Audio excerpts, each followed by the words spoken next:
La llave inglesa resbaló de la mano de Martínez justo cuando vio los pulmones respirando aún dentro de la cámara de la turbina. Roberto Martínez, mecánico aeronáutico senior, llevaba 27 años reparando motores a reacción en el Aeropuerto Internacional de la Ciudad de México, pero nada lo había preparado para lo que descubrió durante el mantenimiento rutinario del motor de babor del vuelo 742 aquella fría mañana de febrero. El Airbus A320 había sido puesto en tierra durante 3 días después de que los pilotos informaran sobre vibraciones inusuales durante el descenso, extraños ruidos metálicos de fricción que parecían provenir del interior del núcleo del motor y un inexplicable aroma dulce que había llenado la cabina durante la aproximación final. El Airbus A320 había sido puesto en tierra durante 3 días después de que los pilotos informaran sobre vibraciones inusuales durante el descenso, extraños ruidos metálicos de fricción que parecían provenir del interior del núcleo del motor y un inexplicable aroma dulce que había llenado la cabina durante la aproximación final. A Martínez se le asignó la tarea de realizar una revisión completa del motor para identificar el origen de estas anomalías. Un trabajo que había realizado cientos de veces a lo largo de su carrera sin cuestionar lo que podría encontrar dentro. La primera señal de que algo andaba catastróficamente mal se produjo cuando Martínez retiró la cubierta del motor en la oscuridad previa al amanecer del hangar de mantenimiento. En lugar del familiar aroma metálico del combustible de aviación, el líquido hidráulico y el olor a ozono de los sistemas eléctricos, una fragancia dulce, casi floral, llenó el cavernoso espacio alrededor del avión. El olor era tan fuerte y empalagoso que parecía cubrir el interior de su boca y nariz, dejando un sabor que le recordaba a las flores funerarias y los pasillos de los hospitales. Su asistente, Derek Chen, retrocedió de inmediato del motor,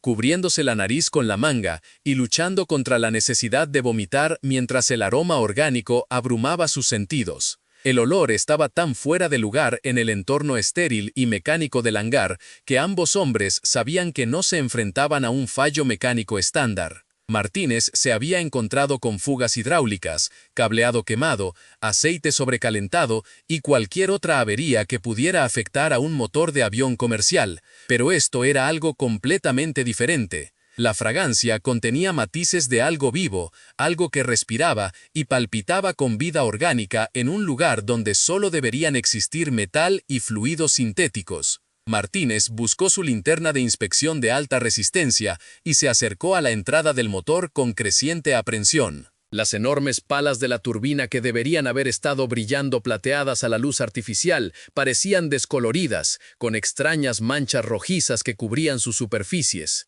Mientras enfocaba la luz más profundamente en la garganta del motor, más allá de la primera etapa de las palas del compresor, lo que vio hizo que sus manos temblaran tan violentamente que casi dejó caer la linterna al suelo de concreto. Encajados entre las palas del compresor, de alguna manera intactos a pesar de las tremendas fuerzas que deberían haber destruido instantáneamente cualquier materia orgánica, había un par de pequeños pulmones humanos. Eran rosados y de aspecto saludable, con las delicadas redes capilares claramente visibles debajo de un tejido translúcido que parecía brillar con su propia luz interna. Lo más imposible de todo era que se movían con un patrón de respiración lento y rítmico que parecía totalmente imposible, dada su desconexión de cualquier cuerpo, corazón o sistema nervioso que pudiera mantener tal función. Los pulmones se expandían y contraían con el ritmo constante de un sueño tranquilo, 14 respiraciones por minuto, coincidiendo exactamente con la frecuencia respiratoria de un niño sano en reposo.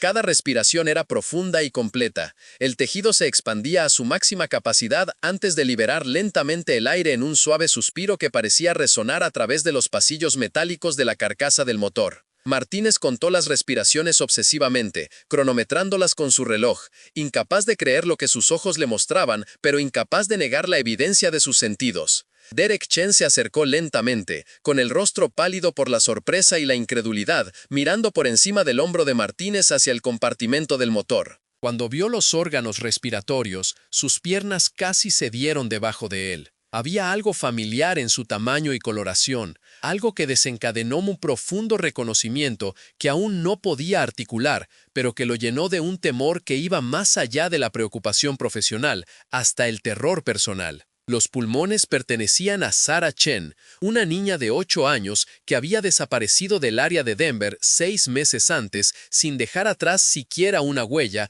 o un mechón de cabello. Su desaparición había dominado las noticias locales durante semanas, con equipos de búsqueda peinando cada centímetro de las estribaciones de las montañas rocosas, arrastrando embalses y dando seguimiento a cientos de pistas de ciudadanos preocupados. La policía no había encontrado rastro de ella, ni ropa, ni pruebas de ADN, ni testigos, nada que pudiera explicar cómo había desaparecido simplemente mientras jugaba en su patio trasero en una tarde soleada de agosto bajo la atenta mirada de su madre. Derek Chen miró los órganos respiratorios con creciente horror, su mente repasando recuerdos de reuniones familiares, fiestas de cumpleaños e historias para dormir, reconociendo algo terriblemente familiar en su tamaño y en el particular tono de rosa que caracterizaba el tejido pulmonar sano en un niño pequeño.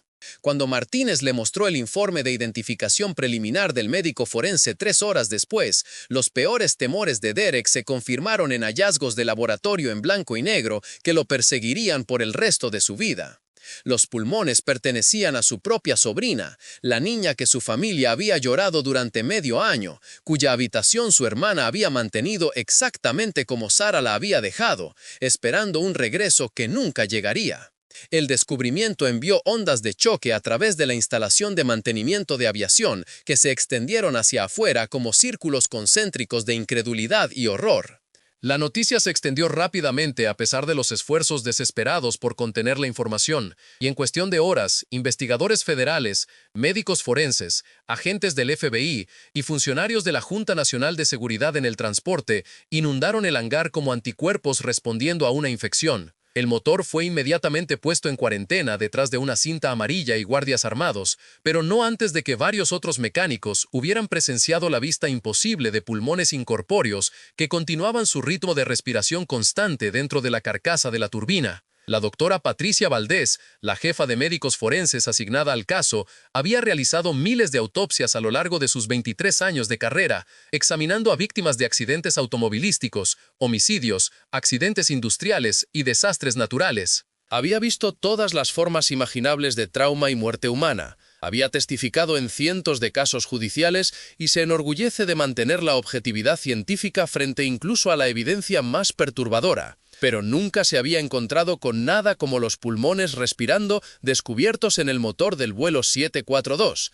órganos que desafiaban todo lo que pensaba que sabía sobre biología, física y la naturaleza fundamental de la vida y la muerte. Los pulmones no mostraban signos de descomposición, ni evidencia de traumatismo por el funcionamiento del motor, ni marcas de quemaduras por las temperaturas extremas que deberían haberlos reducido instantáneamente a cenizas, y lo más inquietante de todo, continuaban funcionando como si todavía estuvieran conectados a un sistema circulatorio vivo. Los vasos sanguíneos que deberían haber sangrado en cuestión de minutos después de la separación permanecían intactos, manteniendo de alguna manera la presión y el flujo, a pesar de no tener un corazón que bombeara sangre a través de ellos. El tejido permanecía rosado y viable, con niveles de saturación de oxígeno que coincidían con los de un niño vivo sano. El patrón de respiración era inquietantemente consistente, coincidiendo exactamente con la frecuencia respiratoria documentada en los registros médicos de Sarah Chen de su último chequeo pediátrico 6 meses antes de su desaparición. 14 respiraciones por minuto, con perfecto ritmo y profundidad, ocasionalmente puntuadas por los suspiros más profundos que caracterizan los ciclos del sueño REM. Cuando los investigadores colocaron equipos de monitoreo sensibles cerca de los pulmones, detectaron no solo el movimiento mecánico del aire, sino también un intercambio de gases real que ocurría a nivel celular. El oxígeno se consumía a tasas metabólicas normales, el dióxido de carbono se expulsaba en concentraciones precisas y el tejido permanecía rosado y viable de una manera que desafiaba todas las leyes conocidas de la biología y la física. Pero la investigación reveló algo aún más inquietante que la preservación y función imposibles de los órganos. El vuelo 742 había estado en servicio continuo durante los 6 meses posteriores a la desaparición de Sarah Chen, transportando a miles de pasajeros a través de los Estados Unidos continentales en vuelos comerciales programados regularmente. El avión había operado normalmente durante todo este período, pasando todas las inspecciones y controles de mantenimiento de rutina, acumulando más de 300 horas de vuelo mientras los pulmones permanecían de alguna manera ocultos dentro del compartimento del motor. Los pulmones de alguna manera habían estado presentes durante docenas de vuelos, respirando constantemente mientras la enorme turbina giraba a miles de rotaciones por minuto a solo pulgadas de distancia de su delicado tejido. Los pasajeros habían volado sin saberlo miles de millas, mientras los órganos de una niña desaparecida mantenían una vida imposible en el motor que impulsaba su viaje a través del cielo. Los auxiliares de vuelo habían servido comidas y bebidas mientras los pulmones de Sarah Chen respiraban bocanada tras bocanada en la oscuridad mecánica de la carcasa de la turbina. El ingeniero de aviación Michael Torres fue traído de la sede de Boeing en Seattle para determinar cómo la materia orgánica podía sobrevivir dentro de un motor a reacción en funcionamiento. Su análisis preliminar reveló que los pulmones estaban posicionados en un lugar que debería haber sido físicamente imposible, ocupando de alguna manera el espacio exacto donde las palas del compresor deberían haberse estado moviendo a una velocidad tremenda. Los datos de rendimiento del motor no mostraron anomalías durante todo el periodo de 6 meses, ni disminución en la eficiencia, ni signos de que algo estuviera obstruyendo el flujo de aire cuidadosamente calibrado que proporciona empuje y potencia. Era como si los pulmones existieran en el motor sin interferir simultáneamente con su funcionamiento, ocupando espacio sin desplazar los componentes mecánicos que deberían haberlos destruido instantáneamente. Torres pasó noches sin dormir ejecutando modelos de dinámica de fluidos computacional, tratando de entender cómo el delicado tejido orgánico podía coexistir con las violentas fuerzas mecánicas dentro de un motor a reacción comercial. Cada simulación mostró que los pulmones deberían haber sido destruidos instantáneamente, pero continuaron respirando pacíficamente en desafío de los principios de ingeniería que habían gobernado la aviación durante más de un siglo. Los registros de mantenimiento del motor revelaron otro detalle escalofriante que envió a los investigadores por una nueva línea de investigación. 3 mecánicos diferentes habían realizado inspecciones exhaustivas en este mismo motor durante los 6 meses en que supuestamente estuvieron presentes los pulmones. Cada inspección había implicado retirar la cubierta del motor, examinar las palas del compresor y verificar si había daños por objetos extraños que pudieran comprometer la seguridad del vuelo.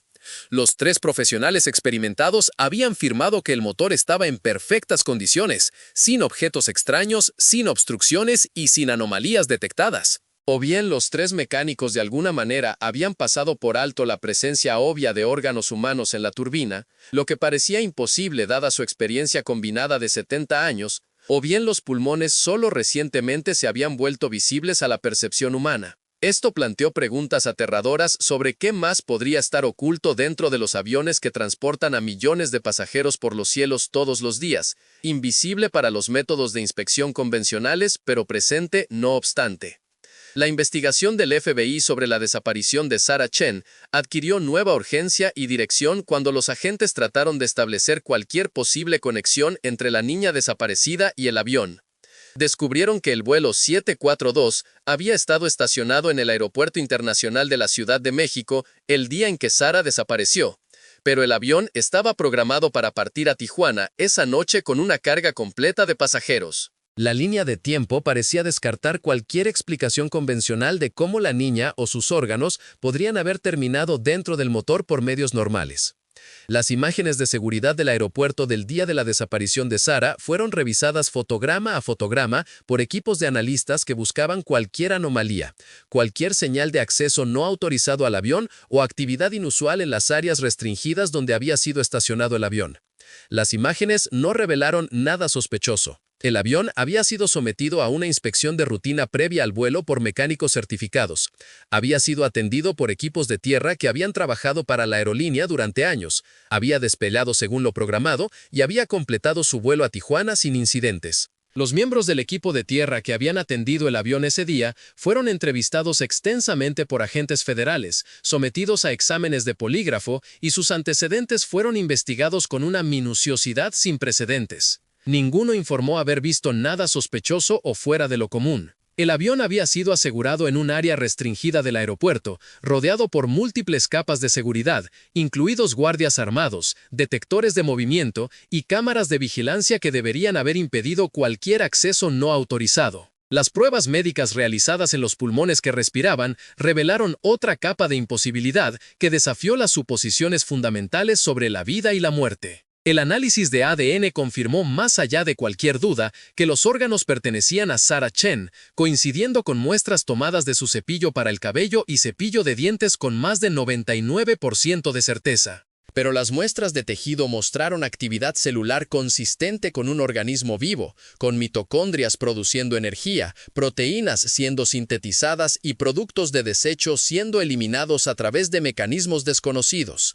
Las células estaban metabólicamente activas, consumiendo nutrientes y produciendo productos de desecho a pesar de no tener una fuente aparente de sustento y no tener forma de eliminar las toxinas de su sistema. El análisis de la química sanguínea indicó niveles de pH normales, oxigenación adecuada y la presencia de hormonas y enzimas que deberían haberse descompuesto a las pocas horas de la muerte. El tejido respondió a estímulos como carne viva, contrayéndose cuando se tocaba y mostrando una mayor frecuencia respiratoria cuando se exponía a ruidos fuertes o luces brillantes. La doctora Valdés consultó con colegas de todo el país y de todo el mundo, buscando en la literatura médica cualquier caso documentado de fenómenos similares. Se puso en contacto con expertos en preservación de órganos, especialistas en medicina de la aviación, investigadores que estudian la conciencia y la naturaleza de la muerte misma. La literatura médica no contenía referencias a órganos incorpóreos que mantuvieran una función independiente durante periodos prolongados, ni un marco científico para explicar cómo el tejido respiratorio podía seguir funcionando sin control del sistema nervioso o soporte cardiovascular. Los pulmones respondieron a estímulos externos de maneras que sugirieron no solo la función biológica automática, sino también la conciencia consciente. Se expandían más rápidamente cuando se tocaban, parecían contener la respiración cuando se producían ruidos fuertes cerca y mostraban cambios en el patrón de respiración que se correlacionaban con el estado emocional de las personas. Recordaba a los nahuales, esos misteriosos seres de la mitología mexicana capaces de transformaciones inexplicables. Era como si el motor mismo se hubiera transformado en un templo de lo imposible. El caso era tan inusual que, a nivel coloquial, se le comparaba con la leyenda de La Llorona, un espectro que vaga lamentándose por la pérdida de sus hijos. Era un misterio que calaba hondo en la idiosincrasia mexicana. Pero, como dice el dicho, no hay mal que dure 100 años, ni cuerpo que lo resista. El caso de los pulmones, aunque desconcertante, eventualmente tendría que resolverse. ¿Quién podría explicar lo inexplicable? ¿Cómo se podría racionalizar lo que desafiaba toda lógica? Y, por cierto, si te ha gustado esta historia y quieres apoyar el canal, puedes dejar un súper gracias. Gracias por tu apoyo. En la sala de reconocimiento, las enfermeras comentaban que los órganos parecían tranquilizarse al hablarles con suavidad, pero se agitaban al ser discutidos en términos clínicos, reduciéndolos a meros especímenes. Era como si el ánima de los pequeños estuviera presente. El patrón respiratorio comenzó a alterarse 48 horas después de que los pulmones fueran puestos bajo custodia federal, alojados en un centro médico especializado y bajo constante observación. En lugar del ritmo constante y pacífico de un niño durmiendo, los órganos comenzaron a mostrar signos de angustia desgarradores. La respiración se volvió rápida y superficial, como en un ataque de pánico o miedo, como si la conciencia incorpórea atrapada en el tejido comenzara a entender su terrible situación. La coloración rosada, que había sorprendido inicialmente a los observadores médicos, comenzó a desvanecerse, adquiriendo un tono grisáceo que sugería que la imposible fuerza vital que sostenía los órganos finalmente comenzaba a debilitarse. La actividad celular disminuyó, el consumo de oxígeno se redujo y la respiración rítmica que había desafiado toda explicación durante semanas comenzó a ser irregular y dificultosa. Líderes religiosos de múltiples credos fueron consultados a medida que la investigación se extendía más allá de los reinos de la ciencia y la medicina, adentrándose en territorios que desafiaban toda explicación racional. El padre José Mendoza, quien había oficiado los últimos ritos para la familia de Sofía Ramírez meses antes y los había aconsejado durante el período más oscuro de sus vidas, fue invitado a examinar los pulmones y brindar guía espiritual para lo que muchos investigadores habían comenzado a considerar un fenómeno sobrenatural. Después de pasar una hora rezando junto a los órganos respiratorios, el padre Mendoza salió de la sala de reconocimiento visiblemente conmovido, su rostro pálido y sus manos temblorosas por una emoción que iba más allá de la simple simpatía por la familia en duelo. Se negó a hablar de lo que había experimentado durante su tiempo con los pulmones, pero solicitó que los restos fueran tratados con el respeto y la dignidad debidos a un ser humano vivo, en lugar de como evidencia en una investigación criminal. La historia se filtró a los medios de comunicación, a pesar de los esfuerzos sin precedentes por mantener el secreto, y el Aeropuerto Internacional de la Ciudad de México se convirtió en el centro de una tormenta mediática sin igual en la historia de la aviación. Reporteros de todo el mundo se abalanzaron sobre las instalaciones, presionando a los funcionarios del aeropuerto, representantes de las aerolíneas e investigadores federales para obtener detalles sobre el imposible descubrimiento. Expertos en aviación lucharon por brindar explicaciones racionales para lo inexplicable, mientras que los profesionales médicos se vieron defendiendo principios básicos de la biología que parecían haber sido suspendidos en este caso. La Dirección General de Aeronáutica Civil emitió declaraciones cuidadosamente redactadas, enfatizando que todas las aeronaves seguían siendo seguras para el transporte de pasajeros y que el incidente representaba una anomalía aislada sin implicaciones para la seguridad del vuelo. Pero memorandos internos obtenidos a través de solicitudes de la Ley de Transparencia revelaron una profunda preocupación entre los funcionarios de la agencia sobre las implicaciones del caso y el temor de que se pudieran hacer descubrimientos similares en otras aeronaves. Aeronaves adicionales que habían operado en rutas similares durante el periodo de la desaparición de Sofía Ramírez fueron sometidas a inspecciones sin precedentes, con mecánicos buscando en cada componente cualquier signo de anomalías similares. Las inspecciones no revelaron nada obvio, pero varios trabajadores de mantenimiento informaron sensaciones extrañas mientras trabajaban en motores que habían operado fuera de la Ciudad de México durante el periodo relevante. Estos informes incluían puntos fríos inexplicables en áreas que deberían haber estado calientes por la operación reciente, el leve sonido de respiración o latidos cardíacos provenientes de lo profundo de las carcasas de las turbinas, y breves vislumbres de movimiento en su visión periférica que desaparecían cuando miraban directamente a la fuente. Un mecánico informó haber encontrado la huella de la mano de un niño en el interior de un capó del motor, perfectamente conservada en lo que parecía ser condensación a pesar de la falta de humedad en el hangar de mantenimiento.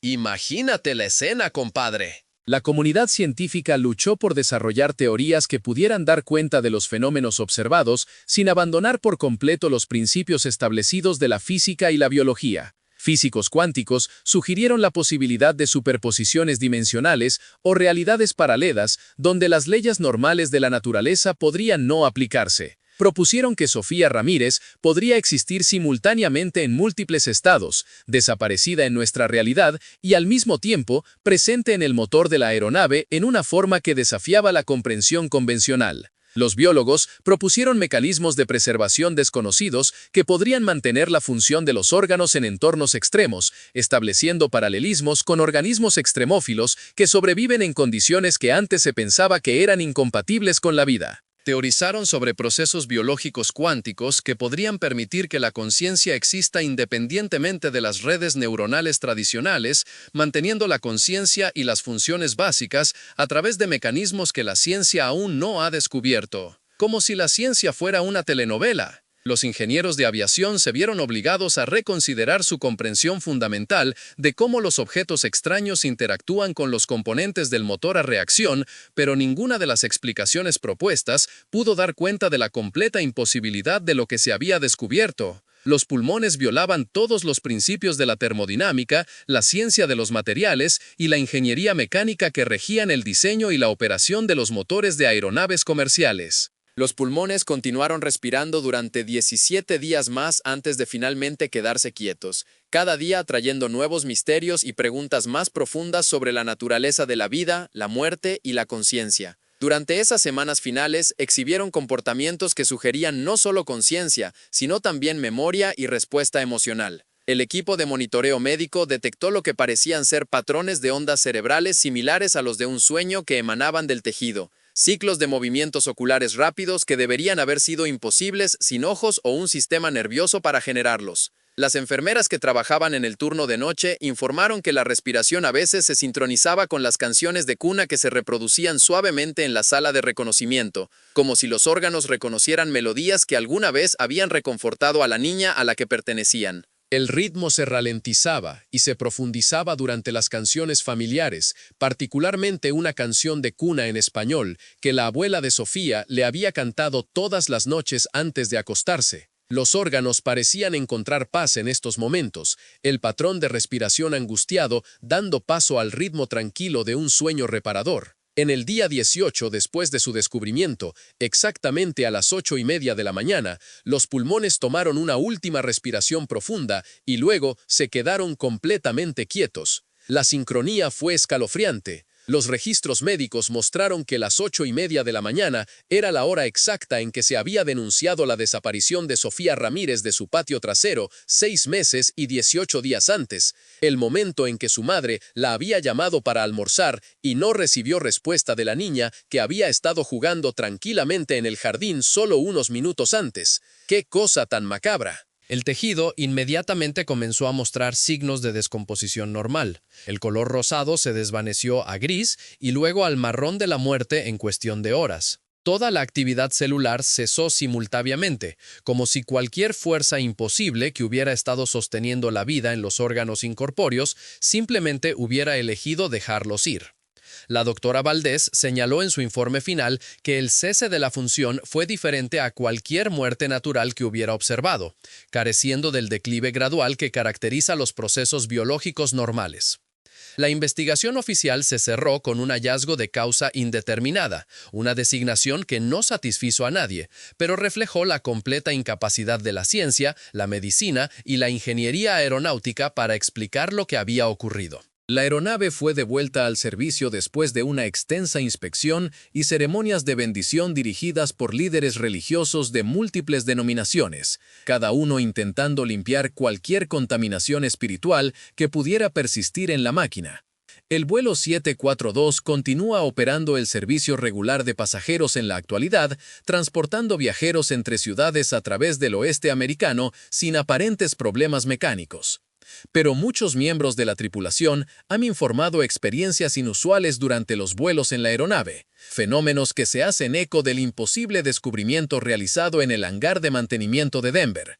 Los auxiliares de vuelo describen puntos fríos en la cabina de pasajeros que se mueven a través de la aeronave como presencias invisibles, el leve sonido de la risa de los niños proveniente de asientos vacíos y botones de llamada de pasajeros que se iluminan sin ser presionados. Los pilotos informan anomalías ocasionales en los datos de rendimiento del motor que se resuelven antes de que los equipos de mantenimiento puedan investigar, y el equipo de navegación que muestra brevemente desviaciones de curso hacia ubicaciones asociadas con casos de niños desaparecidos. Pura cosa de espantos. Pero la historia no termina con los pulmones de Sofía Ramírez finalmente en silencio en esa sala de reconocimiento médico estéril. 3 semanas después de que los órganos dejaron de respirar, los equipos de mantenimiento en el Aeropuerto Internacional de Seattle-Tacoma descubrieron algo que envió escalofríos renovados a la industria de la aviación y confirmó los peores temores de los investigadores que habían esperado que el incidente de Denver fuera una anomalía aislada. Durante la inspección de rutina de un Boeing 737, que recientemente había comenzado a experimentar vibraciones inexplicables y el mismo olor dulce y floral que había caracterizado el descubrimiento de Denver, los mecánicos encontraron el corazón de un niño latiendo constantemente dentro de la góndola del motor de estribor. El corazón pertenecía a Marco Torres, un niño de 9 años que había desaparecido del área de la Ciudad de México 8 meses antes mientras caminaba a casa desde la escuela por una ruta que había recorrido con seguridad cientos de veces. El corazón sigue latiendo hoy, a pesar de haber sido removido de cualquier fuente concebible de sangre o impulso eléctrico que pudiera sostener la función cardíaca. El examen médico ha confirmado que el órgano muestra los mismos signos imposibles de vida y conciencia que caracterizaron los pulmones respiratorios de Sofía Ramírez, respondiendo a estímulos y manteniendo la actividad celular que desafía toda explicación biológica. Esto ya parece sacado de una película de terror. Investigadores federales han establecido un grupo de trabajo clasificado dedicado a monitorear los motores de las aeronaves en busca de descubrimientos similares, pero se niegan a divulgar información sobre cuántos otros casos pueden haber encontrado o qué patrones podrían conectar las desapariciones con aeronaves o rutas de vuelo específicas. Los expertos de la industria de la aviación hablan en voz baja sobre protocolos de mantenimiento que se han cambiado silenciosamente, procedimientos de inspección que ahora incluyen búsquedas de material orgánico y equipos especializados capacitados para manejar descubrimientos que no pueden explicarse por medios convencionales. Los mecánicos de aviación en todo el país ahora realizan sus tareas con un nuevo tipo de temor, sabiendo que el próximo motor que abran podría contener evidencia de horrores que existen más allá de la comprensión humana. Los hangares de mantenimiento que una vez resonaron con los sonidos familiares de herramientas y maquinaria, ahora llevan conversaciones susurradas sobre niños que desaparecen sin dejar rastro y aeronaves que transportan más que pasajeros a través del cielo. ¡Ay, nanita! Las familias de niños desaparecidos han comenzado a hacer nuevas preguntas sobre las aeronaves que vuelan por encima, preguntándose si sus seres queridos podrían estar presentes de maneras que los equipos de búsqueda y las investigaciones policiales nunca podrían descubrir. Los grupos de apoyo para padres de niños desaparecidos ahora incluyen debates sobre encubrimientos de la industria de la aviación y la posibilidad de que algunas desapariciones conduzcan a destinos que existen fuera de los límites normales de la vida y la muerte. ¿Qué harías tú si fueras el mecánico que hizo ese primer e imposible descubrimiento en el compartimento del motor, enfrentado a evidencia que desafía todo lo que creías saber sobre la realidad? ¿Crees que esto fue solo un elaborado engaño diseñado para explotar el dolor de las familias con niños desaparecidos o evidencia de que algunas desapariciones conducen a destinos peores que la muerte? Comparte tus pensamientos en los comentarios a continuación y suscríbete para obtener más investigaciones de aviación que revelen los misterios que se esconden a plena vista sobre nuestras cabezas. Y si quieres apoyar este canal, puedes dejar un súper gracias.